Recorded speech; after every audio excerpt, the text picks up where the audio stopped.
Hey guys, welcome back to the video. It's Mike here, the FPV Evil Monkey, and today I'm trying out the CNHL. These are the Ministar 1800 milliamp 100C batteries. Now I know these have been out for a while, but I'm new to long range and I've been flying the Black Series 1500s, which fly phenomenal by CNHL. So if you haven't, pick some of those up.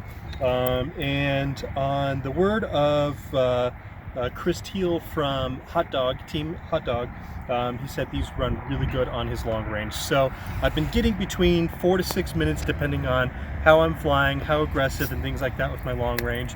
So today I'm going to try the 18s and I want to see how well they do. I'm at my test park here, so I'm not going to go too aggressive, just fly like I normally would, and we'll see how well they perform.